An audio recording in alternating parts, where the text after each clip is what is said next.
Vamos dar continuidade à nossa série de sermões, Salmo 119. Nosso objetivo, nosso desejo é de caminharmos na exposição de todo esse salmo. E nós estamos aqui na sessão de número 4, Acredito que seja isso mesmo. Nós vamos ler do verso 25, embora a nossa prédica hoje nós nos detenhamos no verso 31.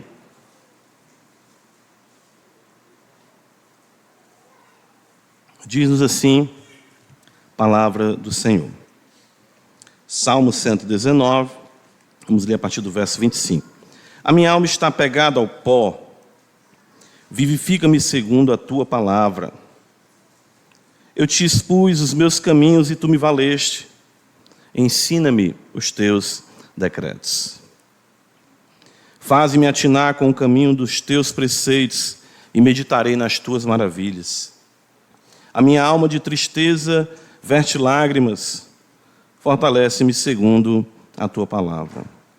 Afasta de mim o caminho da falsidade, favorece-me com a tua lei.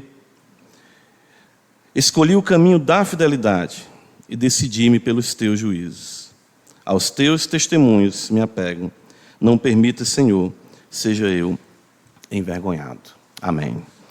Pai, nós te agradecemos mais uma vez pelo privilégio de lermos publicamente as sagradas letras e de sermos ensinados por Ti. Promessa do Senhor, sereis todos ensinados por Deus. O Teu povo conhece a Tua voz. Então, nessa manhã, para a glória do Teu nome, juntos aqui, queremos aprender mais aos Teus pés. Não podemos compreender os assuntos sublimes, a aplicação e o poder dos mesmos, se o Teu bom Espírito não estiver conosco. Por isso, não nos deixe sozinhos. Sem Ti, nada nós podemos fazer. Queremos aprender, amar, experimentar o poder dessas verdades e que o poder dessas verdades continue impactando nossas vidas, no nosso dia a dia. Onde estivermos, o que estivermos fazendo, falando, pensando, jamais nos esqueçamos de considerar a beleza, o poder do Evangelho em nossas vidas. Nos ajuda, Pai, essa manhã mais uma vez, em Jesus Cristo, nosso Senhor. Amém. Irmãos, em nosso sermão passado, nós vimos a importância da resolução em nossas vidas como servos de Deus.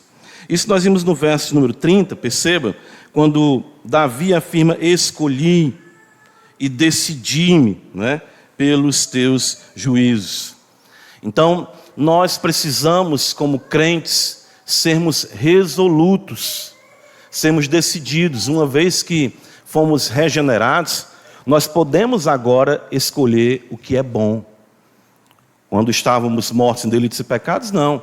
Toda a ação, claro, foi monergística. Deus soberanamente nos trouxe para si, mas uma vez que Ele nos vivificou, Ele agora nos dá a graça de discernirmos entre o bem e entre o mal.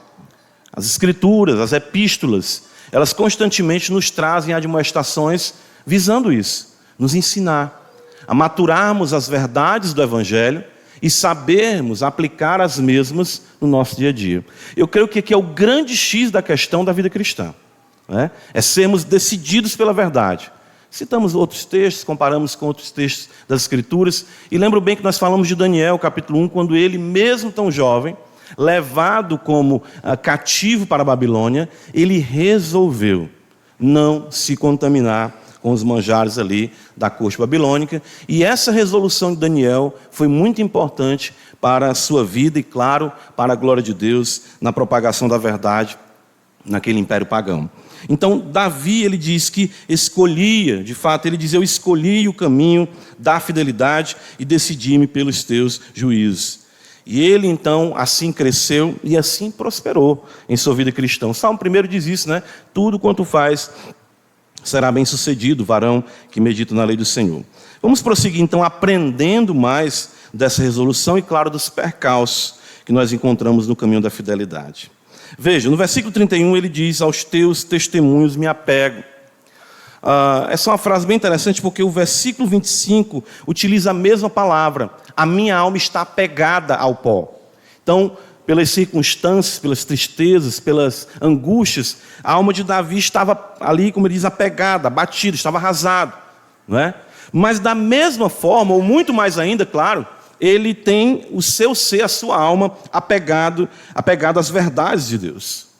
E isso é muito importante quando nós observamos a resolução de Davi e essa atitude. A palavra aqui traz a ideia de agarrar, realmente se pendurar, ou seja, não deixar aquilo saltar. Eu não vou de maneira nenhuma largar essas verdades. A minha alma, ele vai dizer que aos teus testemunhos eu me apego. Nós vivemos, irmãos, dias muito difíceis. Com essa fala aqui do salmista, eu vejo a importância de nós permanecermos nas mesmas verdades. Tenho batido nessa tecla, porque está sendo algo muito sutil, praticado no seio evangélico brasileiro e até internacional. Quanto mais o tempo passa, nós vemos muitos crentes, muitos pastores, muitos mestres abrindo mão das antigas verdades. Quanto mais o tempo passa, nós vemos isso. Isso é algo que é notório. E principalmente nós observamos isso naqueles que se apresentam como expoentes da teologia em nosso país, em nossa cidade, em nosso estado. E isso confunde, perturba a igreja de Deus. E claro, como nós não temos um representante que fale em nome do cristianismo, né? Diferentemente do contexto católico, né? Que tem uma realidade atrelada a um líder maior que fala em nome da igreja, uma instituição. Isso então faz com que muitas pessoas surjam também, apresentando-se como expoentes da verdade, mas ao mesmo tempo minando princípios da ortodoxia que não podem de forma nenhuma ser negociados. Para muitos a fé ortodoxa, ou seja, as verdades antigas, não são mais pertinentes e nem trazem mais respostas às demandas do ser humano em pleno século XXI. Então, viver as mesmas verdades, se apegar aos testemunhos de Deus, se apegar, né? Eu lembro, Spurgeon falava isso, né? E eu gosto do título do livro do pastor Paulo Anglada, foi um dos que eu li que muito me impactou, Calvinismo, as antigas doutrinas da graça. A beleza de se deleitar na grandeza de Deus, na sua soberania, no seu poder e, claro, a ação desse Deus em nossa salvação e em nossa vida para a glória do seu nome. Ele decide, então, veja, se agarrar a essas verdades, né? Mas nós estamos observando, eu tenho acompanhado às vezes algumas coisas, já ouvimos falar de igrejas inclusivas, redefinições de doutrinas centrais à fé cristã, criação de dogmas que não refletem em nada as Escrituras. São apenas algumas práticas de muitos que abriram mão da fé que uma vez por todas foi entregue aos santos. Eu gosto muito de mencionar esse texto. Abra comigo em Judas. Veja o que é que Judas nos diz aqui há praticamente 2000 anos atrás, né? Já tivemos a oportunidade de expor essa epístola aqui na igreja. Judas, a partir do verso 3, ele diz aqui: amados, quando empregava toda diligência em escrever-vos acerca da nossa comum salvação, foi que me senti obrigado a corresponder-me convosco, exortando-vos a batalhardes diligentemente pela fé que uma vez por todas foi entregue aos santos. Então Judas ia tratar, alguns falam de um compêndio, enfim, um tratado soteriológico. Ele se sente, claro, conduzido pelo Espírito, ali compelido a tratar da defesa da fé. Essa fé que nós temos, essa mesma fé que nos foi entregue, esse termo aqui que eu gosto sempre de mencionar, a fé que uma vez por todas foi entregue aos santos, texto das Escrituras. Mas veja o versículo 4, por que ele age assim? Pois certos indivíduos se introduziram com dissimulação, os quais desde muito foram antecipadamente pronunciados para esta condenação, homens ímpios que transformam em libertinagem a graça de nosso Deus e negam o nosso único soberano e Senhor, Jesus Cristo. Ora, quando a gente pensa em homens ímpios, né, nós pensamos portas afora da igreja. Mas os ímpios estão dentro da igreja, e negando a graça soberana de Deus, negando as verdades benditas. Eles se introduziram no nosso meio, ganham proeminência, ganham projeção, ganham títulos, se destacam, principalmente hoje no nosso contexto midiático. Por isso que eu falo muito da segurança da igreja local, sabe? Muito falo disso. Por quê? Porque o autor dos Hebreus, quando fala de mestres, fala daqueles mestres que nos ensinam a palavra de Deus, os quais nós acompanhamos a vida dele, a vida deles. Vemos quem são, vemos como vivem, vemos como procedem, vemos como pregam, no dia a dia. E não como estrelas cadentes, como eu costumo chamar, galácticos, que rasgam a constelação das conferências país afora. Nós precisamos, irmãos, nos apegar às mesmas verdades. A beleza do Evangelho na sua simplicidade. Você tem que se voltar para as Escrituras, ler as Escrituras, considerar a grandeza de Cristo, a morte de Cristo, a vida de Cristo, a sua paixão, a sua ressurreição, e aprender como isso, de fato, é determinante para a sua vida como crente. Eu confesso aos irmãos que às vezes eu, como pregador, muitos anos pregando, a gente prega várias vezes no mesmo texto, passa por assuntos, repete assuntos, e às vezes eu chegava, não, quero trazer alguma coisa diferente aí. O Espírito, não é necessário trazer nada diferente. Às vezes quer trazer, né? As pessoas gostam muito desse, você viu a percepção daquele pregador, que ele ensina, ninguém ensinou aquilo ali, aquilo é inédito. Cuidado com isso. Davi, ele diz que se apegava aos testemunhos de Deus, se apegava àquelas verdades, se agarrava a elas. Eu confesso para os irmãos que hoje eu digo isso como cristão, esse é o meu maior anelo, amar as mesmas verdades, buscá-las com os mesmos meios de graça, na simplicidade do serviço a Deus, em meu lar primeiramente, na comunhão dos santos, em um culto simples, teocêntrico, cristocêntrico, expositivo e bendizendo a Deus no canto congregacional, até que nós cheguemos à glória. Só isso. Não precisamos de nada mais do que isso. Nós não precisamos criar necessidades na igreja que a Escritura não cria. Nós não precisamos criar demandas na igreja que a Bíblia não cria, que a Bíblia não demanda. Nós precisamos disso. Eu, quando sento aqui, vejo o canto congregacional, vejo a igreja cantando, eu disse, meu Deus, quanto mais o tempo passa, mais raro, e os irmãos sabem disso, muitos vêm e se deslocam de lugares distantes aqui do nosso bairro, da localização da igreja em si, até mesmo região metropolitana. Por quê? Pela dificuldade de encontrar igrejas que não se deixam levar pelos modismos, pelas invenções, pelas novidades que a mente humana produz sem cessar. Irmão, se agarre, não solte, permaneça nas mesmas verdades, que esse seja o seu endereço permanente, até que todos tenhamos o CEP da Jerusalém celestial.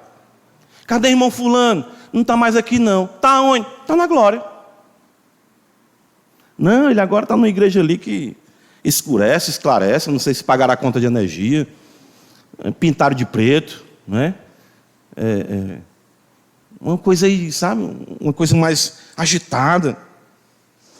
Não se deixe levar por novidades, não se deixe levar por novas interpretações.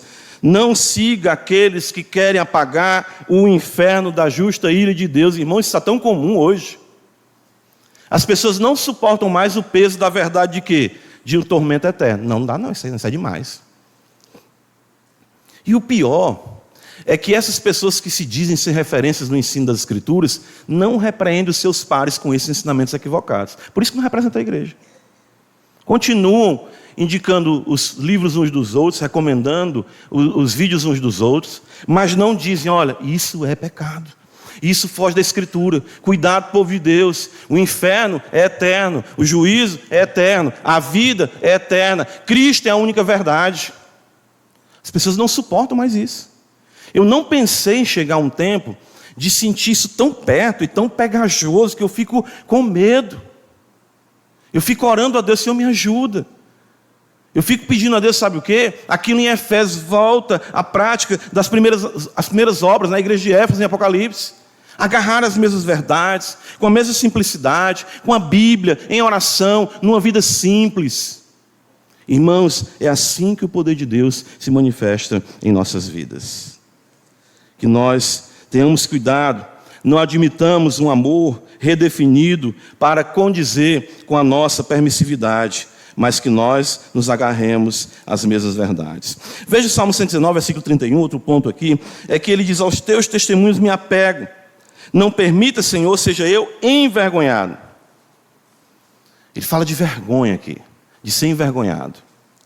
Lamentavelmente, irmãos, o inimigo não mora apenas ao lado, mas ele reside dentro de nós.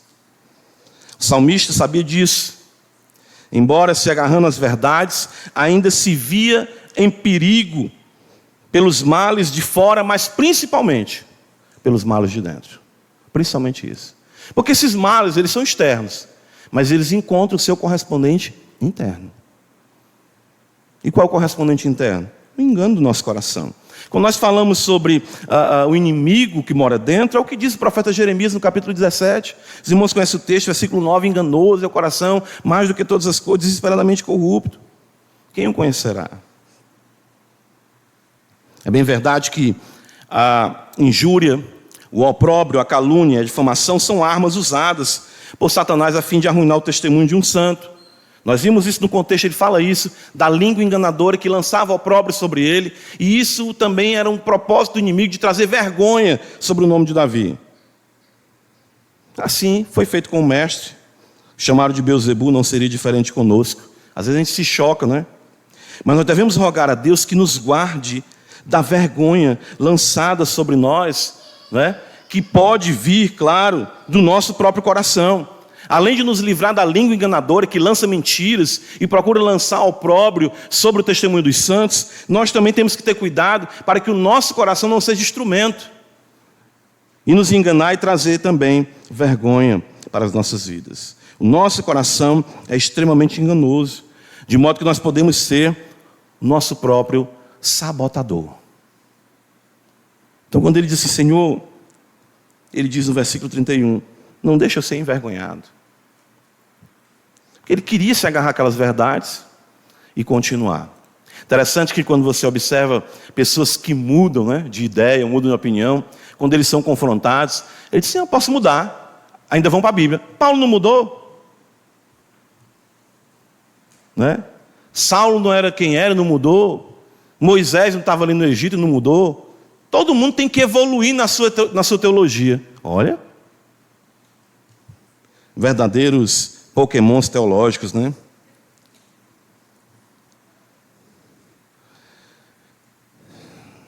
Constantemente nosso coração, irmãos, arma redes aos nossos passos, com promessas de facilidade e de felicidade. O fim de tudo isso é vergonha e opróbrio. É por isso que nós precisamos compreender os males de dentro. Nós precisamos duvidar das certezas de nossos planos, não das certezas das Escrituras. Porque a primeira coisa que você faz, quando você quer algo e sabe que é contrário à Bíblia, você quer redefinir a Bíblia segundo o seu coração. Porque ela lhe barra. Eu já vi gente dizer assim, se não fosse esse versículo... Sim, o que é que a gente faz com ele, irmão? Não é só um. Tá certo, né? Já em aconselhamento, já vi gente dizer assim, mas isso era Paulo. Rapaz, fecha a Bíblia, acabou a conversa. Já que é Paulo, na palavra de Deus, né? Então a gente se depara com textos que dizem claramente quem nós somos, o que nós estamos fazendo, o que afronta a vontade de Deus. E o que é que nós fazemos muitas vezes? Bem, não é assim. Nós procuramos redefinir. E aí é que está o opróbrio, a vergonha, se aproximando para nos deixar distantes do Senhor. Nós precisamos estar atentos à vergonha que está à espreita. Quando a gente fala de vergonha, é realmente você vai ver a vida da pessoa depois, é uma lástima.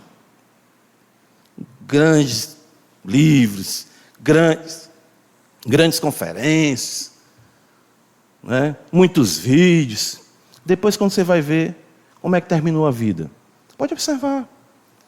Por quê? Porque a pessoa vai mutando. Ela vai ali, cambiando. Né? Por quê? Para agradar o seu coração e agradar as multidões que permitem a ele os seus recursos, né? Permitem a ele os seus ganhos. Para concluir, veja no verso 31, ele diz: aos teus testemunhos me apego, não permita, Senhor, seja eu envergonhado. O salmista então faz o quê? O que nós percebemos aqui no Salmo 119, tratando na excelência das Escrituras, da felicidade, é que sempre,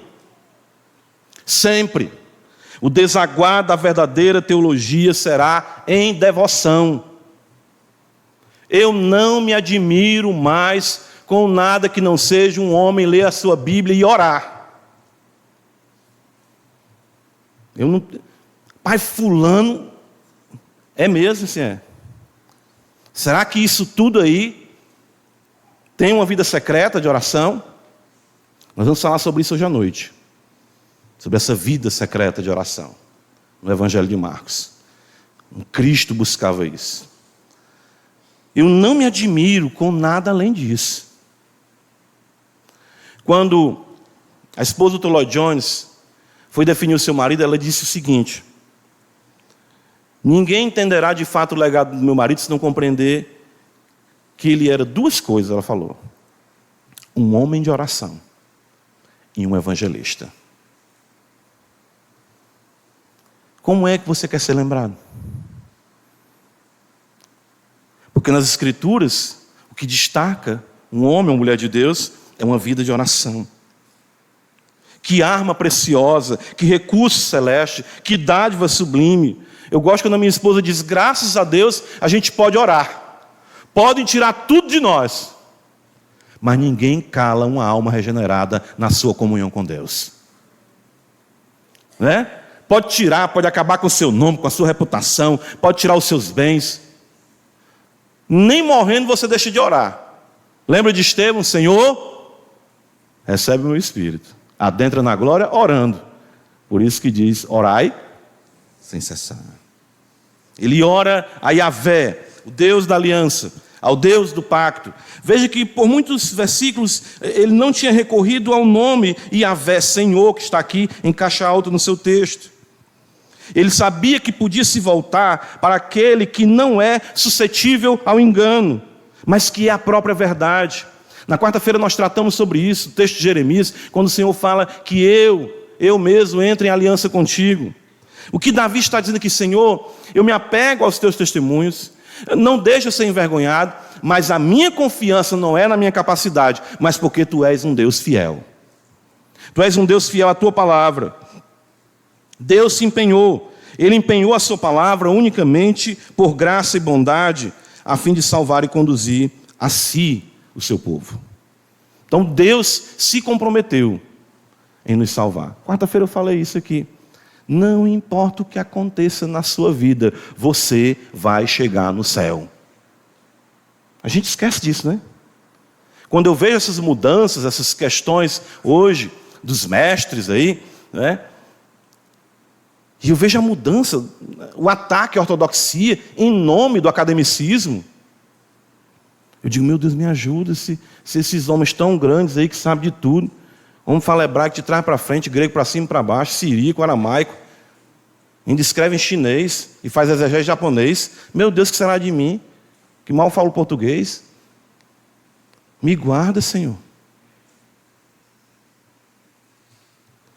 Davi apela a esse Deus que é fiel, que o guarde da infidelidade do seu coração e o conduza a salva glória do Pai. Irmãos, nós podemos clamar, nós podemos orar, e nós temos que aprender a orar. Senhor, por amor de Ti, salva-me de mim. Senhor, da verdade, livra-me. Aliás, Senhor da verdade, livra-me da mentira do meu coração. Senhor, me agarra à Tua palavra, não deixe eu ser envergonhado. Deus quer que nós oremos pelas coisas certas. Vamos falar sobre isso no nosso aulão aqui. Pedir de acordo com a vontade de Deus, a fim de que Ele nos ouça. Irmãos, prossigamos nas mesmas verdades. Viva o feijão com arroz da vida cristã. A gente não fala isso, né? Olha, nos venderam coisa errada aí, nos enganaram. A teologia é para dentro de casa. Eu bato nessa tecla aqui em primeiro lugar. Se a nossa teologia não nos faz amar o nosso cônjuge, tem algo muito errado aí. Se a nossa teologia não nos torna homens mansos e humildes, no trato com os nossos filhos, tem uma coisa muito errada aí.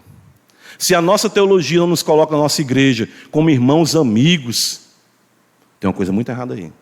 Eu não consigo entender conhecimento que não leva à humildade e à submissão de uns aos outros no temor de Cristo.